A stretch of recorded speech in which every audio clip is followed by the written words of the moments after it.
Olá, está começando mais um Ponto de Vista, sempre aqui pela Santa Cecília TV. De segunda a sexta você acompanha a gente neste horário da 1h30 da tarde, tradição na discussão política e no debate dos assuntos importantes aqui para a cidade, para a região, saúde, educação, meio ambiente, o transporte, a economia, não é? Sempre tema complexo para nós aqui da região metropolitana. E, claro, o espaço aberto para o debate dos temas de interesse nacional, que são muitos, não é? Aí na pauta ainda a reforma da Previdência, primeiro turno resolvido na Câmara Federal, segundo turno em agosto, depois o Senado, acho que até o final do ano passa a reforma da Previdência, que deverá ter o acréscimo de estados e municípios através do Senado. Eu acho que a Câmara depois, na volta da matéria do Senado, deverá aprovar, tá certo? E o Vaza Jato, né, que não para, né, com menos impacto, evidentemente, apesar da Folha de São Paulo e da Veja estarem na parceria com o Intercept Brasil, mas o impacto já não vem sendo tão grande assim. Claro que vem causando aí problemas sérios, né? A Sérgio Moro, a Deltan Dallagnol, enfim, esses procuradores. Agora o Deltan sendo acusado aí de querer montar uma empresa para palestras, enfim, para ganhar dinheiro em cima do que foi a Operação Lava Jato. Para a opinião pública, eu sinceramente não sinto assim o impacto tão grande nessas informações que vão sendo vazadas e publicadas por esses dois veículos de circulação nacional, né? A Veja, semanal, e a Folha de São Paulo, o jornal, talvez o jornal ainda o jornal mais importante do país hoje, né? Mas é claro que um torpedeamento, né, se é que existe esse termo, né, em cima especialmente do juiz, o ex-juiz Sérgio Moro, atual ministro, que tem a pretensão de ser indicado ao Supremo Tribunal Federal. Eu já disse aqui uma vez, repito, acho que essa indicação, do jeito que vai, com esses vazamentos, vai acabar ficando prejudicada. Muito bem, com prazer a gente recebe aqui à minha esquerda o Dr. Danilo Oliveira, o especialista em Previdência, e a gente vai falar muito sobre o tema, muito sobre o assunto e temas importantes para discutirmos aqui. Danilo, prazer recebê-lo, evidentemente você está aí focado no texto final aí da reforma, que ainda vai para o segundo turno, que ainda vai para o Senado. Enfim, na verdade, nada resolvido ainda, né? É verdade, Boturão, uma boa tarde, é um prazer retornar aqui ao Ponto de Vista. Uma boa tarde ao meu amigo Dr. Rafael, Rita, Marcos Santana e especialmente para os nossos telespectadores que, como nós, acompanham até, digamos assim, apreensivos essa votação que ficará parada agora durante esse intervalo, durante o recesso parlamentar. O segundo turno acontecerá dia 6 de agosto e a gente tenta acompanhar e compreender da melhor forma possível essas alterações constantes. Rafael Vita, também advogado, especialista em redes sociais, em internet, enfim, está com a gente mais uma vez para discutir, debater os temas importantes da cidade e do país. Tudo bem, Vita? Prazer revê-lo. Tudo bem, Edgar? Boa tarde a todos os telespectadores da Santa Cecília TV, do programa Ponto de Vista. Meu amigo, à minha direita, Marcos Santana. Um prazer dividir a bancada pela primeira vez com o meu amigo professor Danilo. É sempre um prazer estar aqui com vocês, discutindo talvez o assunto que mais tenha se estabelecido nos últimos dias, por conta, obviamente, da complexidade e de tudo aquilo que envolve. É um assunto que praticamente envolve a todas as pessoas, né? Os que trabalham, os que não trabalham, os que adoecem, os que são saudáveis, os que trabalham como autônomos, os que trabalham de carteira assinada, enfim, um tema realmente que merece ser debatido à exaustão. E lá na ponta o Marcos Santana, atento aí às redes sociais, às transmissões nossas aqui do Ponto de Vista, a sua participação muito importante com a gente aqui. Tudo certo por aí, Santana? Tudo certo, boa tarde a todos. Edgar Boturão, um dos efeitos colaterais da Vaza Jato é a inviabilização do nome do juiz Sérgio Moro para ser futuro ministro. E por isso, agora a gente entende por que o presidente Sérgio Moro disse que o próximo ministro do Supremo vai ser terrivelmente evangélico. A gente tem dois grandes candidatos aí. O primeiro é o Marcelo Bretas, que é o juiz federal que toca a Lava Jato no Rio de Janeiro, e outro é o André Luiz Monteiro, que é de São Vicente aqui e é atual advogado-geral da União, que ele também é evangélico, é um funcionário de carreira da AGU, da Controladoria Geral da União, e tem grandes chances de ser o próximo indicado pelo presidente Jair Bolsonaro para ocupar uma vaga no Supremo Tribunal Federal. Eu quero cumprimentar você que nos acompanha ao vivo, convidar você a participar também do programa, mandando sua pergunta, crítica, sugestão, pelo Facebook, Ponto de Vista com Edgar Buturão, ou por e-mail, contato@pontodevista.tv.br. O programa também pode ser acompanhado ao vivo pela internet, santaportal.com.br/tv. As edições anteriores do Ponto de Vista ficam disponíveis na internet também, no nosso canal no YouTube, na nossa página no Facebook. E você que nos acompanha a reprise, às 20 horas, uma boa noite. Boa noite para você que está na reprise. Sempre lembrando, o programa ao vivo acaba às 14h30, 2h30 da tarde, até a reprise às 8 da noite. Deus é que pode saber o que vai acontecer ou não nesta polêmica e difícil República Brasileira, não é? A polêmica danada em relação à indicação do Eduardo Bolsonaro para a embaixada em Washington, enfim, um tiroteio terrível em cima dele. E eu queria, depois de muitas críticas em cima do atual governo, a gente tem que tirar o chapéu também. O presidente Bolsonaro deu uma entrevista ao Clarim esses dias, né? E o repórter questionou o presidente com relação à postura do Papa Francisco em relação ao ex-presidente Lula, né? O Papa enviou uma carta ao Lula para que ele não desista, né? Que os dias melhores virão e essa coisa toda, enfim, né? E o Bolsonaro fez aquilo que a gente prega aqui há muito tempo, né? Disse que é católico, que respeita muito o Papa Francisco, mas que discorda profundamente do pensamento do Papa em relação ao ex-presidente Lula. Não precisa atacar o Vaticano, né? Não precisa falar de padres pedófilos, não precisa chamar o Papa de comunista, não precisa absolutamente nada em termos de agressividade, tá certo? Basta fazer o que ele fez ao Clarim. Respeita o pontífice, respeita o Papa Francisco, mas discorda profundamente, acha que ele não tem as informações corretas do que foi feito aqui no Brasil e da culpabilidade do Lula. Pronto, encerrou aí a questão. Não precisa ir para cima, não precisa sair dando bordoada, dando porrada em cima de quem tem um pensamento oposto, um pensamento diferente, uma visão de mundo contrária à dele. Então, fato positivo, a postura, né, foi mais elegante. O presidente Bolsonaro, essa entrevista ao Clarim, que é um jornal argentino, né, o Papa, o cardeal Jorge Bergoglio, de Buenos Aires, né, não sei se nasceu em Buenos Aires, mas ele era arcebispo de Buenos Aires, né, e fez lá a sua vida como cardeal, né. Muito bem, o Rafael Vitor, a Vaza Jato segue, né? Agora com essa parceria que eu disse há pouco, com a revista Veja e com a Folha de São Paulo, junto ao site Intercept Brasil. E eu tenho essa visão, o Santana lembrou agora também, né, da possibilidade do Moro perder a indicação, não ser o indicado ao STF.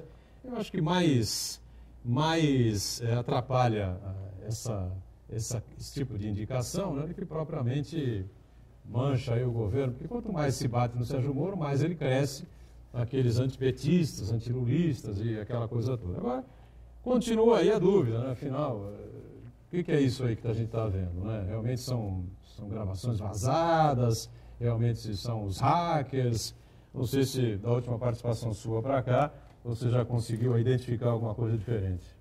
Na verdade, Buturão, até na última participação a gente discutiu isso aqui, era talvez o primeiro dia após o primeiro vazamento, eu estive aqui, nós discutimos aí exaustivamente esse tema, e naquela ocasião eu dizia o seguinte, olha, o que nós temos sequer é possível atribuir como um vazamento, e eu ainda, me parece que esse perfil ainda se mantém. O que nós temos hoje são transcrições de possíveis diálogos, né, que não foram comprovados se existiram ou não. O que os atores desse processo dizem olha, nós temos milhares de diálogos, podem ser que eles tenham ocorrido, é impossível, se me perguntar que há 5 anos atrás eu troquei alguma mensagem com um fulano de tal e possivelmente que você não se recorde disso. Então, o que se tem na verdade, algumas transcrições que podem ser verdadeiras como podem ser manipuladas. Então, eu tenho um pouco ainda de dificuldade de discutir isso. Se a gente for discutir o mérito, né, sempre com essa ressalva de que pode ser que isso exista ou pode ser que seja manipulado, o mérito, de repente, contém ali, se eles forem verdadeiros, como ressalto mais uma vez aqui, talvez condutas que não sejam compatíveis com a magistratura ou com os membros do Ministério Público, mas, enfim, de qualquer forma, não creio que haja ali, repetindo o que eu já disse aqui anteriormente, fatos que possam manchar qualquer condenação de qualquer um dos condenados da Operação Lava Jato. E, no fim, a gente está falando do ex-presidente Lula. Porque se não houvesse a condenação do ex-presidente Lula, talvez ninguém estivesse preocupado em atribuir ou em fazer esse carnaval todo com essas mensagens e tentar forçar uma barra aí que às vezes existe e outras vezes não existe. Então, Edgar, é muito difícil a gente discutir o mérito de um assunto sem sequer termos absoluta certeza de que isso é verdadeiro, porque é muito fácil, eu dei esse exemplo aqui, de repente eu montar num Word, num aplicativo qualquer, uma simulação de uma conversa minha e sua, Edgar, e chegar pro Marcos aqui e falar: Marcos, olha, eu tive uma conversa aqui em dado momento com o Edgar, e ele falou essas coisas aqui, o Marcos divulga isso, sem qualquer atribuição concreta de prova, e aí começa-se aí diversas especulações que estão aí há mais de um mês, talvez 40 dias, pipocando nas redes sociais e na imprensa. Enfim, assunto complexo, que divide, eu creio que a gente poderia ficar aqui um programa inteiro só discutindo isso, mas de bate-pronto é o que eu penso sobre o assunto. Porque eu acho que tem que chegar a um ponto, né, em que a gente tem que haver uma decisão, né? Alguma coisa tem que acontecer, não é possível, né? Ou realmente há uma picaretagem por parte do Intercept Brasil. Não sei se a Veja também e a Folha de São Paulo iam embarcar numa canoa furada desse tipo, ou então se interpela definitivamente, até judicialmente, se existe, né, se existe uma demonstração sólida de que essas conversas realmente ocorreram sem qualquer alteração, e eu não estou dizendo que elas não ocorreram, eu estou dizendo que, da forma que elas estão sendo postas, a possibilidade de manipulação é muito grande. E aí daí você atribuir isso como verdade é muito difícil, complicado. Vamos concordar que a Folha de São Paulo e a Veja aceitam como real, como verdadeiro, o que está sendo divulgado pelo Intercept Brasil, né? O que reforça essa ideia de que os diálogos realmente são verdadeiros? A Globo também vem divulgando, né? Globo News. Primeiro a gente não pode esquecer que em nenhum momento o juiz Sérgio Moro e os procuradores negaram que teve uma conversa pelo aplicativo Telegram. Perfeito. Por si só, isso já seria condenável. Perfeito. Por si só, isso daí. Independente... Eles nunca negaram que tinha um grupinho lá batendo bola. Segundo, o seguinte, não são apenas essas mensagens mais pontuais, mais cruciais, diálogos muito sensíveis entre o Sérgio Moro, os procuradores, que estão vindo à tona. Vários outros diálogos também foram checados e as pessoas que envolveram nesse diálogo comprovaram realmente que mantiveram os diálogos com o pessoal da Lava Jato, até com o juiz Sérgio Moro, e também, não só procuradores, o Faustão, o presidente da Transparência Brasil, vários repórteres do País, repórter da Folha de São Paulo, repórter da Revista Veja, repórter da BBC, todos eles falaram assim: realmente eu procurei esses procuradores pelo WhatsApp, dia tal hora e tal hora, perguntei essa coisa e me responderam tal coisa.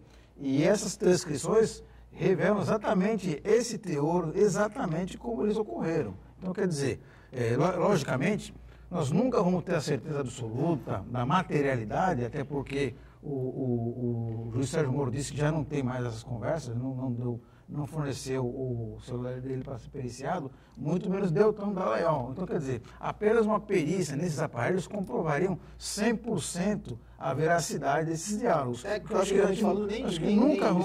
Nunca teremos essa certeza de 100%. Mas os indícios são muito claros que os diálogos realmente ocorreram, a contextualização deles, a época que eles mantiveram os diálogos e as consequências desses diálogos foram muitas vezes comprovadas. Então, é muito difícil você questionar a veracidade desses diálogos. Diga, eu concordo com o Marco quando ele pontua que realmente as conversas existiram. As conversas, o que o Marco chamou de bate-bola, entre o então juiz Sérgio Moro e os procuradores aconteceu. Existem aí inúmeros vídeos de entrevistas, áudios, enfim, em que os envolvidos confirmam que sim, conversaram sobre alguns aspectos processuais. O grande problema é que talvez em nenhum processo judicial, não só nesse, nós cheguemos à verdade absoluta. Tem até um aspecto filosófico que nem caberia aqui a gente discutir. E a instrução probatória é talvez o X da questão disso, né? A produção das provas, né? O contexto no qual as mensagens foram trocadas, né? Saber se realmente aquele conteúdo é verdadeiro. Existe aí uma série de pormenores e que, de fato, como o Boturão colocou, a população, nós cidadãos, nós gostaríamos de saber. Todos nós, por mais que ela seja muito difícil, até impossível de ser alcançada, nós gostaríamos de saber qual é a verdade. Agora, focando um pouquinho na questão do então ministro Sérgio Moro, todos nós sabemos que quando ele aceitou o convite para assumir o ministério, isso era apenas um degrau, uma passagem para o Supremo Tribunal Federal. O que tudo indica. O que tudo indica. Agora, não me parece, né, tem isso comigo, não me parece que essa questão das mensagens trocadas e do conteúdo seja o grande motivo pelo qual o presidente Jair Bolsonaro parece estar recuando com relação a essa indicação. Por que eu digo isso? Ele terá, no mínimo, 2 indicações, porque até 2021 o Supremo terá 2 aposentadorias. Nós temos 2 vagas a serem preenchidas. Ano que vem, se eu não estiver enganado, 2020, vaga que seria do ministro Celso de Mello, e em 2001, a do Marco Aurélio de Mello. Então, o presidente Jair Bolsonaro, salvo um eventual desligamento ou uma morte, como aconteceu, infelizmente, há pouco tempo, o presidente Jair Bolsonaro indicará pelo menos 2 ministros. Talvez o que ele tenha sinalizado seja um recuo, mas não significa que ele descarta a hipótese, né? Eu fico aqui pensando, né? Se eu fosse, por acaso, o então ministro Sérgio Moro, eu ficaria preocupado com essa sinalização. Poxa vida, nós temos um combinado, nós temos um acordo, ele não será cumprido. Agora, querendo ou não, ele está, digamos assim, ele é um acusado, ainda que não formalmente, há indícios do cometimento de ilícitos por parte dele. Um desgaste. Isso preocuparia. Agora, eu também não sei se esse recuo, Boturão, é motivado por um desgaste. Eu concordo com aquilo que você falou, às vezes... Não para a população, né? Perfeito. Os moristas, vamos dizer assim. A pessoa que defende o Moro, acima de qualquer suspeita, porque o Moro botou Lula na cadeia, que arrebentou com a criminalidade, com a roubalheira no Brasil. Esse público, né? Não adianta falar nada, eles não vão entender. Da população. Isso até reforça, essas notícias até... mais você bate, mais ele cresce. Essas notícias até reforçam esse apreço e essas pessoas, esse público, digamos assim, essa torcida, ela estaria feliz e contente até com essa indicação. Talvez seja estratégico. Por quê?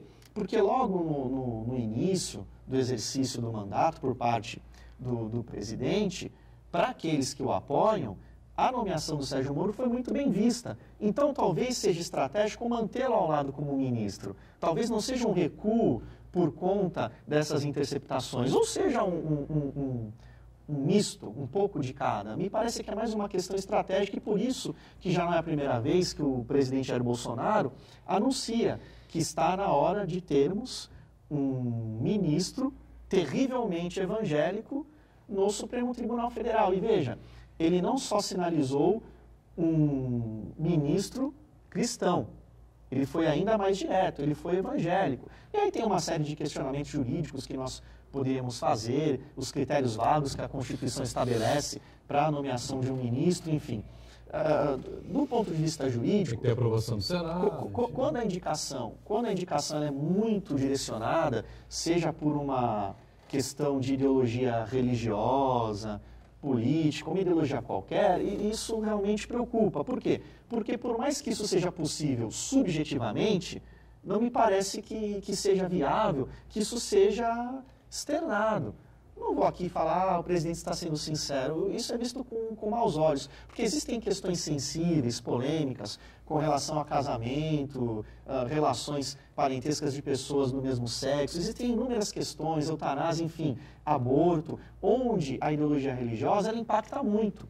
Então, isso começou quando o STF criminalizou a homofobia. Exatamente. Então, há sim uma preocupação por parte dos juristas com relação a isso. Nada contra o evangélico ou o cristão católico ou quem pratica as religiões africanas, de matriz africana, nada disso. É que me parece que essa ideia de equilíbrio, de neutralidade, imparcialidade, ela é inerente ao sistema jurídico, principalmente ao Supremo Tribunal Federal, que toma as grandes decisões. E só para concluir, eu vejo, na verdade, essa sinalização do presidente como algo estratégico. E aí, só alertar que não significa que ele está desistindo ou que ele não irá indicar o Sérgio Moro, porque ele tem pelo menos 2 indicações a fazer. O intervalo, voltamos daqui a pouquinho, na sequência do nosso ponto de vista, já. Estamos de volta, a sequência aqui do nosso ponto de vista, doutor Danilo Oliveira conosco, doutor Rafael Vita também presente, Santana lá na ponta conferindo aí as informações, as participações, enfim, pelas redes sociais, né? E eu queria discutir um pouquinho da reforma, né, o meu caro Danilo Oliveira. Nós falamos assim meio que en passant, na sexta-feira, enfim, porque ainda estavam sendo votados os destaques para amarrar essa questão da reforma. Afinal, as pessoas mais humildes, pessoas com renda mais baixa, vão pagar mesmo a conta? É um exagero que está sendo dito? Já deu para tirar alguma conclusão após o primeiro turno encerrado ou ainda temos que aguardar um pouco? Já, essa conclusão ela já é possível. Infelizmente, mais uma vez, quem pagará a conta é o trabalhador, é a classe média baixa, a população que está ali à margem da linha da pobreza, né, que está na linha da pobreza ou, inclusive, abaixo dela. De fato, algo que era inevitável aconteceu, que é a necessidade de 2 requisitos para aposentadoria. Isso já acontecia no serviço público e agora acontecerá fatalmente também no regime geral de previdência social a cargo do INSS, ou seja, para que alguém se aposente, alguém que entre no mercado de trabalho depois da aprovação, digamos assim, 100% da reforma, ou alguém que já está trabalhando, por meio de regras de transição, terá fatalmente que acumular a idade mínima e o tempo mínimo de contribuição. Não será mais possível aposentar apenas com tempo mínimo de contribuição. Hoje, 35 anos para homem e 30 anos para mulheres. A boa notícia, ou a menos pior delas, é que aquela carência que seria de no mínimo 20 anos, para que o trabalhador pudesse se aposentar com 40% do salário de benefício, foi reduzido, tanto para mulheres como para os homens. Num determinado momento da votação, cogitou-se de 15 anos para as mulheres e 20 anos para os homens. Com o texto final, mesmo após a votação dos destaques, que se encerrou na sexta-feira, ficou mantida então a idade mínima de 65 anos para os homens, com 15 anos de tempo de contribuição, como a carência, e para as mulheres, 62 anos de idade e os mesmos 15 anos de tempo de contribuição. Para que esses trabalhadores possam se aposentar com 100% do valor do salário de benefício, 100% da aposentadoria, deverão trabalhar não mais 40 anos, mas sim 35 anos de contribuição. Todos os trabalhadores? Regra geral? Isso para quem entrar após a, digamos assim, aprovação total, 100% da reforma, e para muitos que não conseguirem se beneficiar das regras de transição. Nós temos aqui acompanhado, temos tido a grata satisfação de estar aqui trocando essas informações com os telespectadores do Ponto de Vista. Inicialmente, nós teríamos 3 regras de transição que, no decorrer, na tramitação da proposta, aumentaram para 4 e, até então, nós temos hoje 5 regras de transição. Qual se aplica? Aquela que for melhor para o segurado. Isso faz, Boturão, com que a gente repita aquele velho conselho, né?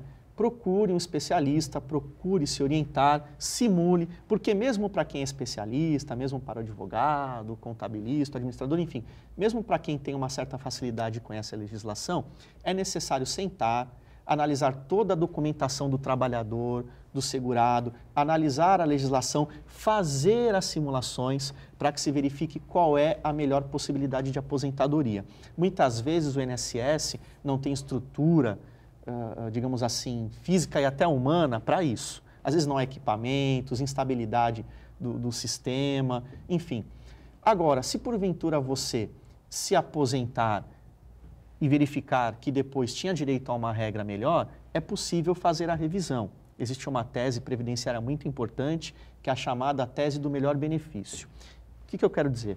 Ainda que porventura aquele segurado requeira o benefício A e ele tenha concedido o benefício A, se aquela época o benefício B era melhor, ele pode pedir a revisão, ainda que ele não tenha requerido. Mas, de qualquer forma, dizem os mais antigos, é melhor prevenir do que remediar. Então, vale a pena realmente parar, fazer as simulações. Entretanto, Boturão, talvez não seja nem esse momento. Por quê? Porque nós sabemos que esse texto poderá ser alterado no segundo turno. Tem que esperar um pouco mais, né? Agora, os congressistas, os deputados, eles voltam às suas bases. E ainda há o temor, por parte do próprio Rodrigo Maia, por parte do governo, do ministro Paulo Guedes, há o temor de que com esse retorno às bases, alguns deputados possam mudar de ideia nesse segundo turno e propor ou votar alguma alteração que prejudique a reforma no sentido de prejudicar aquela economia que havia sido prevista, não é? O Paulo Guedes havia estimado um piso que seria de 1 trilhão economizados em 10 anos e hoje me parece que com o texto aprovado a economia será de 900 bilhões. Entretanto, não podemos esquecer que cerca de 220 bilhões essa estimativa, serão economizados nos mesmos 10 anos com aquela MP 871 que virou lei, que é a MP do pente fino previdenciário. Então, na verdade, se somarmos a reforma da Previdência hoje, o texto de hoje, com o texto da lei que resultou da conversão da MP do pente fino, a economia será maior, 100 bilhões maior do que estimada. E a promessa que a gente ouve é de que essas duas medidas, elas não impedirão que o governo adote medidas. Eu duvido muito, mas reza a lenda que o governo adotará medidas para cobrar os grandes devedores, tocará aí a reforma tributária, enfim, mas eu concordo. Nós temos que nos preocupar com essa questão social. Só para concluir o porquê, vou dar aqui um exemplo. Conversávamos com o Dr. Rafael Vita antes do programa começar. Nas regiões mais carentes, onde residem as pessoas mais pobres, as pessoas morrem antes dos 55 e dos 60 anos, ou seja, tanto os homens quanto as mulheres, pegando dados estatísticos, demográficos, as pessoas mais pobres não conseguirão atingir a idade mínima para se aposentar. Se nós pegarmos ainda esses dados estatísticos, poucas são as pessoas que conseguem trabalhar, às vezes até o período mínimo de carência, mais do que 15 anos. E nós estamos passando por um momento de transformação. Aquele modelo do contrato de trabalho, aquela proteção ao trabalhador pela CLT, ela tem mudado. A própria reforma trabalhista, que deveria gerar mais empregos, não está gerando. A relação tomador do trabalho e prestador tem mudado. Então, eu vejo com muita preocupação. E falo aqui não apenas como advogado, Boturão, falo como professor universitário e falo como cidadão.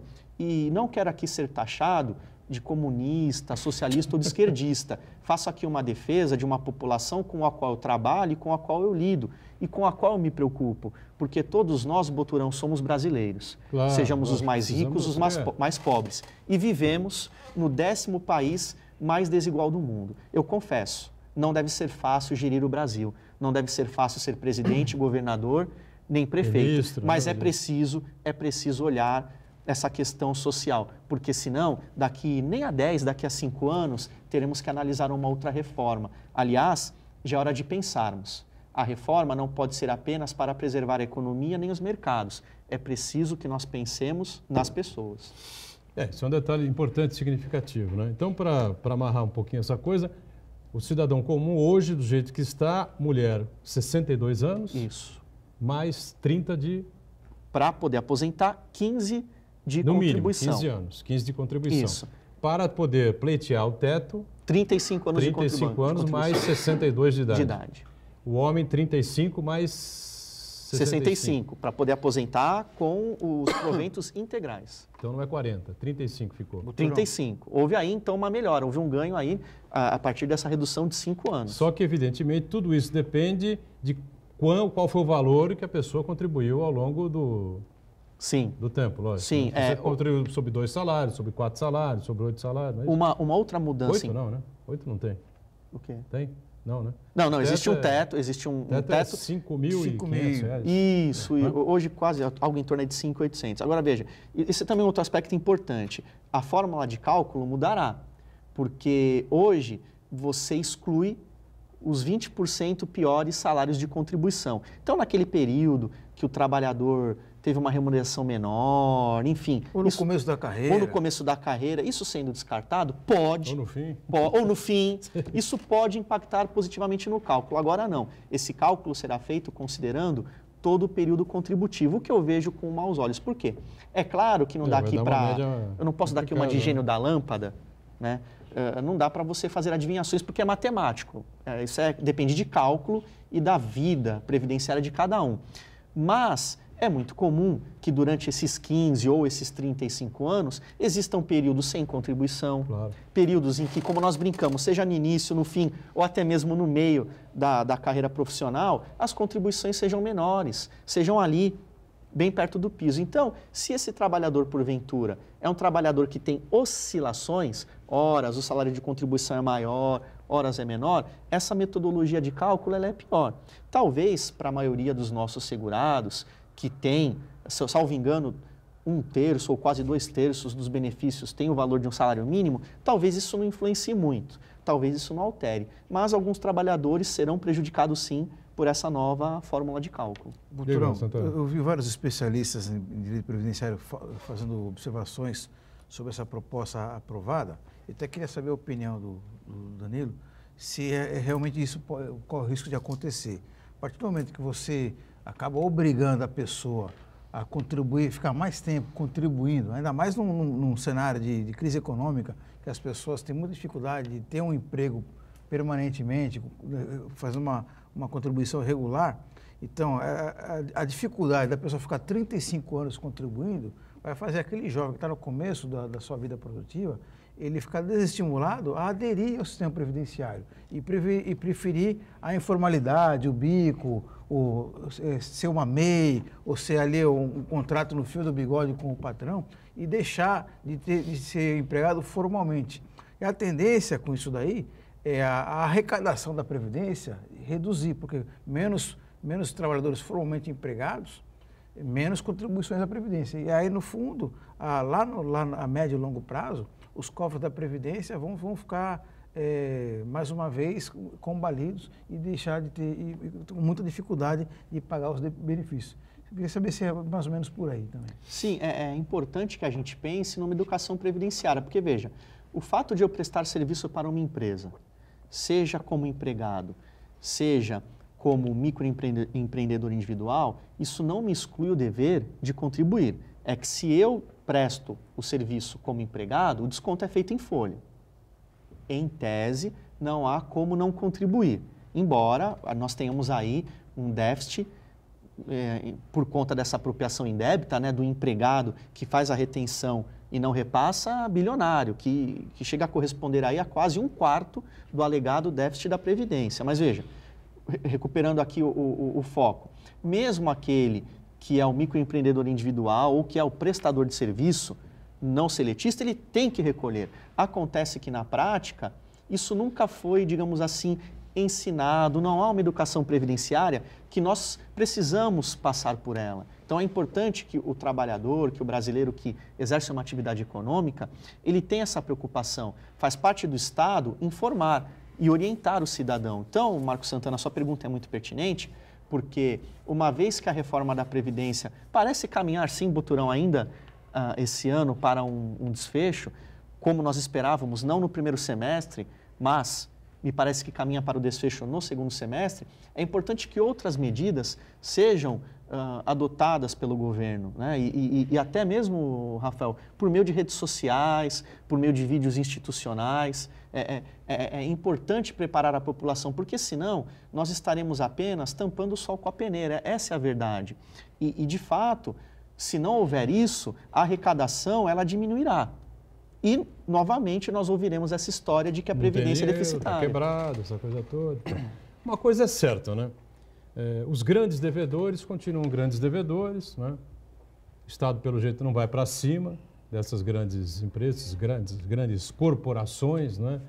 Que têm aí o domínio do mercado financeiro, empresas de uma série de atividades econômicas, enfim, que a gente está acostumado a conversar, não é? Estranhamente, continua essa situação complicada. A gente não viu em nenhum momento se falar nisso na reforma, né, Vitor? Indiscutivelmente. Depois dessa aula do Dr. Danilo, é difícil a gente falar alguma coisa técnica sobre o tema. E, obviamente, não vou me arriscar nessa seara, sob pena de falar uma ou algumas besteiras sobre o assunto. Mas o que chama atenção, Edgar, é o seguinte. No Brasil, parece que nós temos sistemas que, dada a sua complexidade, parece que são feitos para que as pessoas não os entendam de fato, né? E aí a Previdência é só um exemplo. O sistema previdenciário é assim, o sistema trabalhista é assim, né? E tributário, né? E aí, o que a gente acaba imaginando? Que nós temos, o meu avô, falecido avô, ele dizia que o brasileiro tem mania de individualizar os seus problemas porque é muito mais fácil de apontar soluções, né? Então, no Brasil, você fala assim, olha, o problema do Brasil hoje é a legislação trabalhista, a gente precisa mudar a legislação trabalhista porque isso está nos afetando, isso está fazendo com que os empregos não sejam gerados, enfim, aí vamos lá e mudamos a lei trabalhista. Aí a gente começa a perceber que, opa, peraí, mas não é só a lei trabalhista que precisa mudar.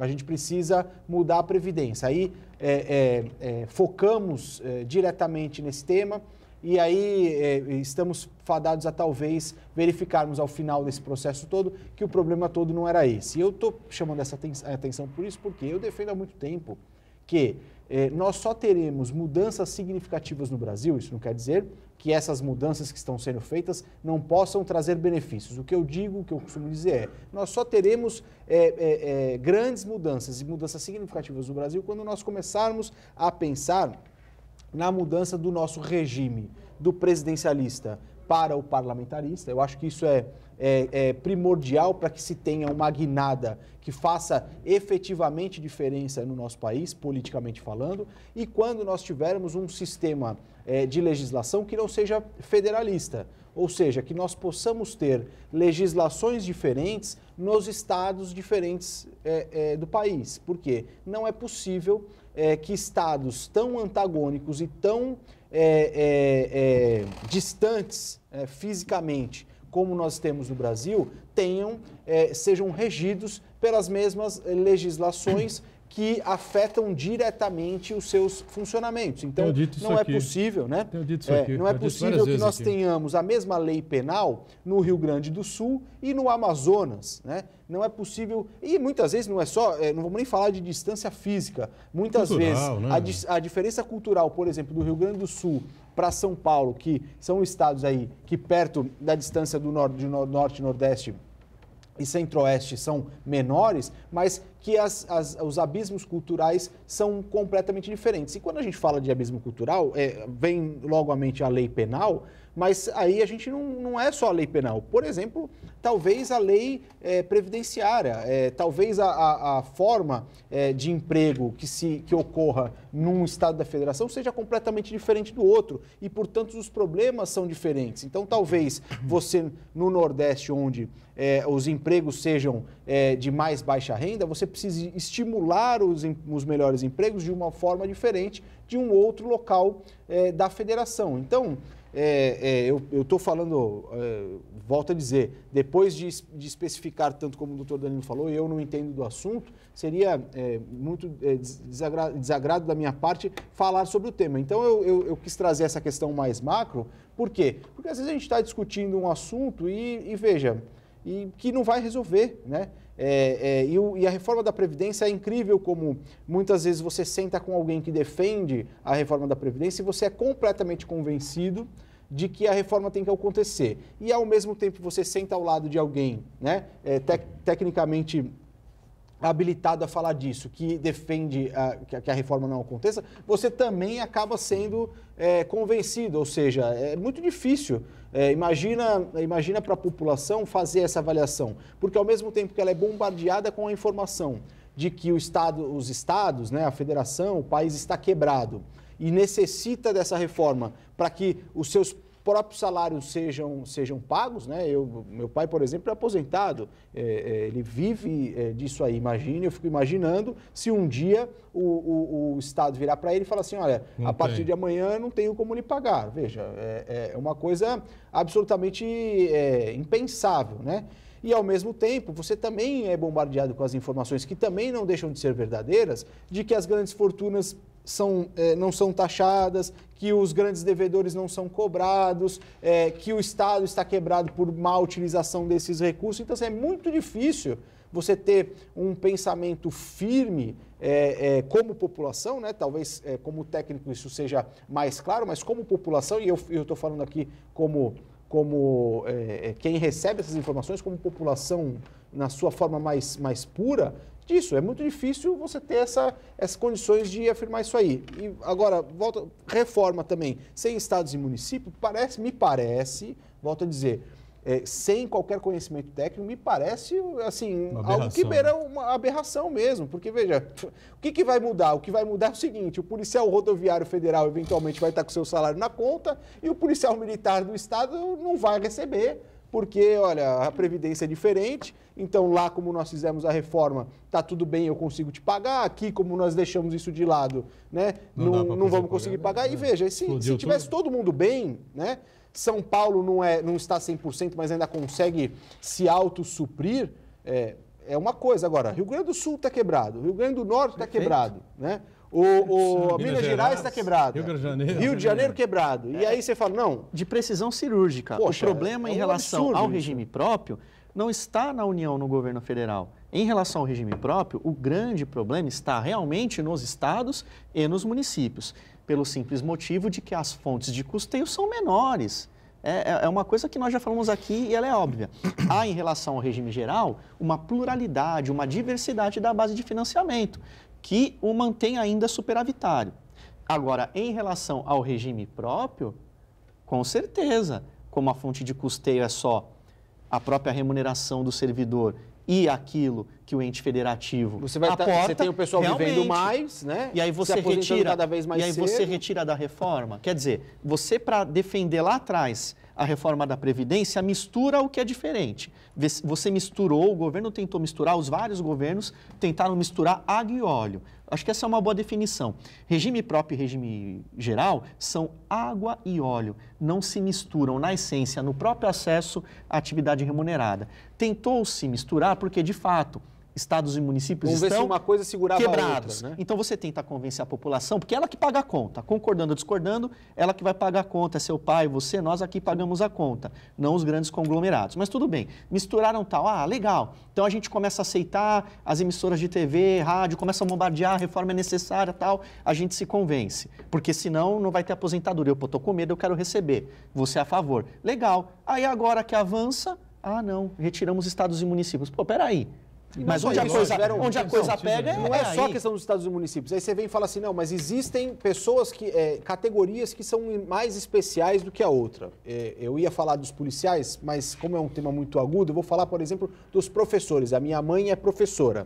Me parece que você falar hoje que uma professora não pode ficar trabalhando até os 59 anos, me parece algo um pouco dissoante da verdadeira realidade. É claro, a professora tem uma carga de trabalho muito grande, e veja, eu estou especificando aqui, não é falando... Não, depende do professor. Né? Eu estou dizendo, eu peguei apenas uma das categorias, que são as categorias que hoje vêm sendo defendidas para que hajam um regime diferenciado. Não sei nem se esse é o termo. Uma redução aí de 5 anos, enfim, da idade. Aí você fala assim, não, mas a professora, enfim, claro, com respeito, trabalho, mas qual é a diferença da professora que trabalha para o servente de pedreiro, por exemplo, que vai ter que trabalhar até os 65 anos? Eu não consigo entender, tecnicamente falando, o porquê que teria que haver essa diferença. Aí vão falar dos policiais, porque o policial tem uma especificidade, pô, mas o advogado também tem, o jornalista também tem, todas as profissões, ou então, o que me parece é, ou a gente faz uma coisa para todos e todo mundo vai pagar esse pato, ou se a gente ficar dando motivações especiais para questões diferentes ou para categorias diferentes, então é melhor deixar como está. Vou fazer um intervalo Claro. E na volta, então, a gente segue para tentar explicar aqui essa questão interessante levantada pelo Rafael Vitor também, em instantes. Muito bom, sequência aqui do ponto de vista, a colocação do Rafael Vitor, a gente vai passar aqui na sequência para o Danilo responder e tentar explicar, enfim. E o Uriel está com a gente aí, Santana? Isso, o Uriel Vilas Boas acompanha a gente e coloca o seguinte: o projeto que modifica a Previdência não leva em consideração que a maioria da classe trabalhadora não tem estabilidade e depois de muito tempo exercendo sua função é demitida. O mesmo não acontece com os servidores dos executivos, legislativos, do judiciário e das Forças Armadas. Bom, o Rafael tinha colocado aí a questão de uma igualdade para todas as categorias, essa questão das diferenciações, que ele não acha correto, e essa questão do Uriel também, aí vem corroborar com o que a gente costuma dizer sempre aqui, né, Danilo? Eu queria primeiro mandar um abraço ao Uriel Vilas Boas. Uriel Vilas Boas, né? Que sempre Torcedor comenta, da Crefisa. sempre comenta quando a gente vem aqui participar e também costuma participar, então o nosso abraço aqui fraterno a ele. Mas eu gostaria de poder aqui, digamos assim, contestar respeitosamente o pensamento do meu amigo, o Dr. Rafael Vitor, né? Eu vou usar aqui um jargão popular, né? Não existe nenhuma outra profissão sem o professor, né? Então, não tem advogado, jornalista, pedreiro, não há nada sem o professor. E esse é um tema sobre o qual, Rafael, eu tenho me debruçado já há alguns anos, o tema do professor, tá? Porque ele tem tudo a ver com previdência, tem tudo a ver com saúde. As estatísticas em relação aos professores, elas são alarmantes, tá? Isso é científico, isso tem dados.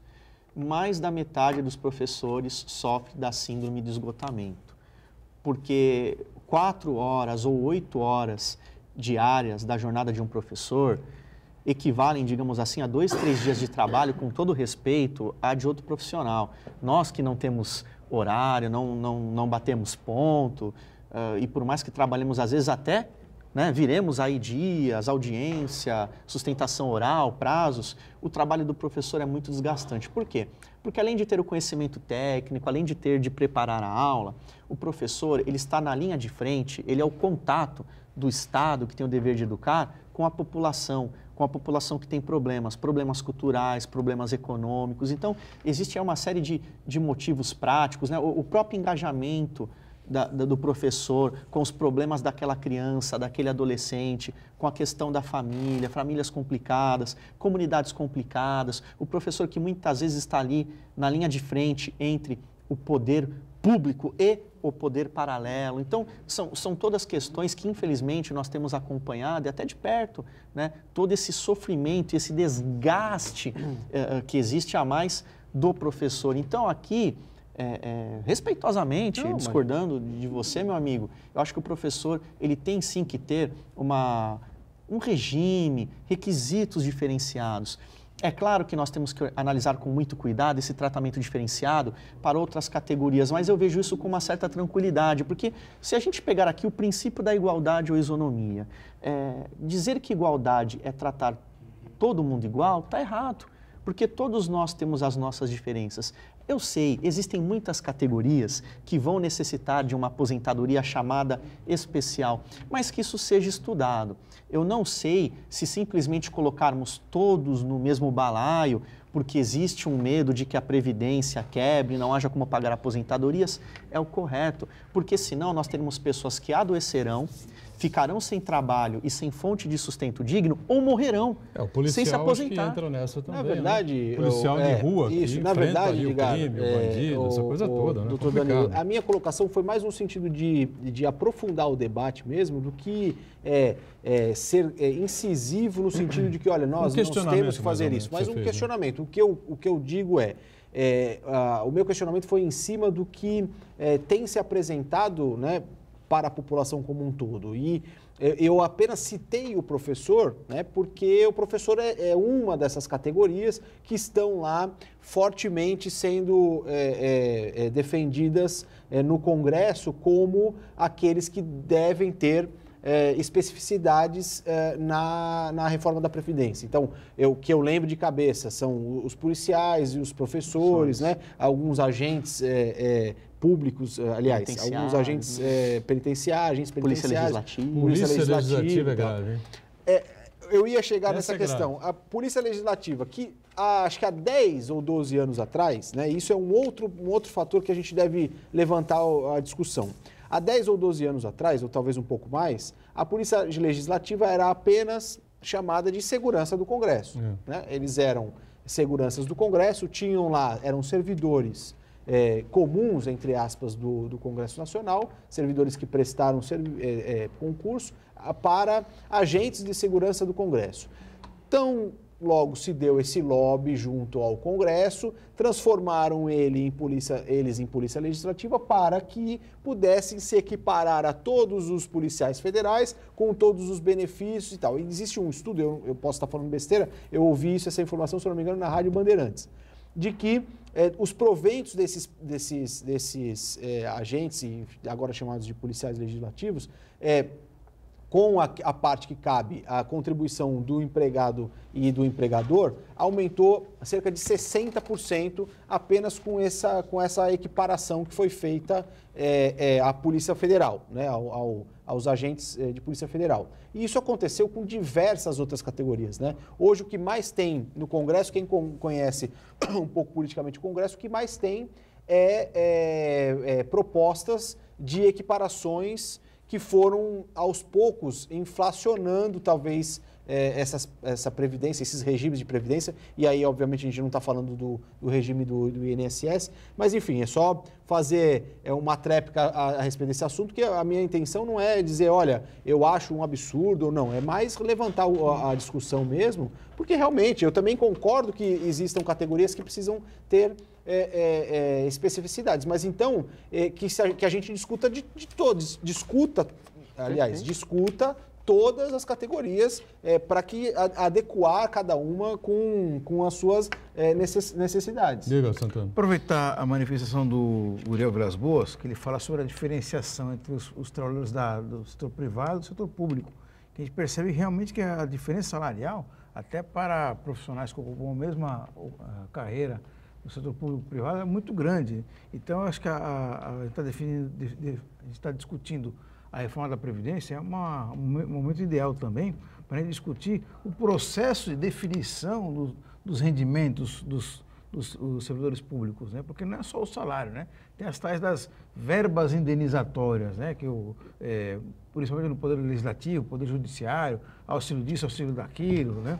Que acaba comprometendo bastante os cofres públicos para o pagamento desses servidores, né?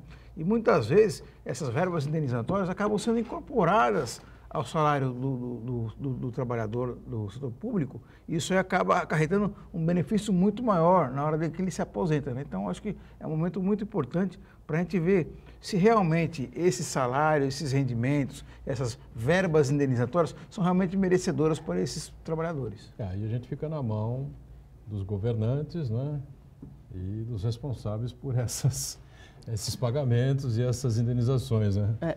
E a pressão do corporativismo também, né? Você me permite um comentário a respeito disso? Porque essa é uma das áreas que nós atuamos também. A gente atua em prol de servidores públicos, a gente conhece alguns estatutos. Como eu costumo dizer, desde a entrada, desde o concurso público até a saída até a aposentadoria. O que falta, e o exemplo do Rafael foi muito feliz, o que falta é seriedade. Porque, Marco, existem algumas incorporações remuneratórias de servidores que não se justificam. Então, o problema não está em exercer uma função e aquilo depois incorporar. O problema é que incorpora sem a fonte de custeio. Aí a conta não vai fechar. E eu nem preciso aqui mencionar alguns casos famosos, conhecidos em municípios da região, próprio município de Santos. E essas distorções, infelizmente, não é a reforma que vai resolver. Então, eu costumo ver o seguinte lado. Servidor público não tem FGTS. Para quem, como eu, enquanto professor, sou seletista, tenho o recolhimento feito pelo meu empregador e posso fazer uso disso, faz uma baita diferença. O servidor não tem, percebe? Outra coisa, a gente fala dos altos salários, mas isso, eu não gosto muito da expressão, mas isso é para marajás. Isso é para marajás, isso é para poucos, eu ia falar sem vergonha, mas privilegiados, indevidamente, que tem uma remuneração sem fonte de custeio. Porque o Supremo Tribunal Federal chancelou uma súmula que fala que o salário base do servidor pode ser menor que o salário mínimo. Então, a gente pode ter aqui o absurdo de um servidor público que ocupa um cargo efetivo e que ele tenha um salário base menor que R$ 998, que ele tenha um salário base de R$ 500, mas que ele receba um abono, sei lá, de 5 mil, só que quando ele aposentar, ele vai aposentar com o salário mínimo, né? Porque a aposentadoria não pode ser menor que o mínimo. Isso é sério? Isso é correto, Santana? Então, assim, eu acho que a gente não pode ficar, como o Rafael colocou, e ficar individualizando ou taxando. A gente precisa encarar o Brasil e o trabalhador, seja o trabalhador do setor público ou da iniciativa privada, com seriedade. São essas coisas que a gente tem que ver, essas distorções.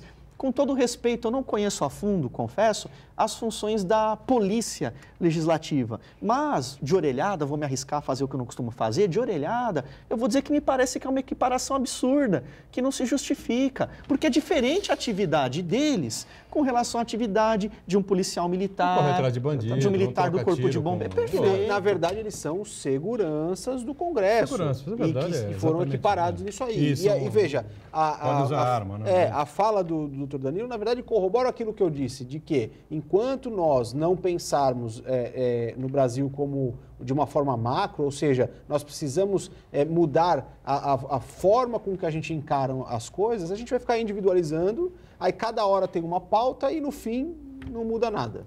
Muito bem, e a gente está encerrando aqui, agradecendo sempre as participações importantes aqui do doutor Danilo Oliveira, do nosso Rafael Vita. Santana está diariamente conosco e a gente, junto com você aqui pela Santa Cecília TV, 1h30 da tarde, o Ponto de Vista é ao vivo e a reprise você acompanha às 8 da noite. Valeu, tchau gente, obrigado.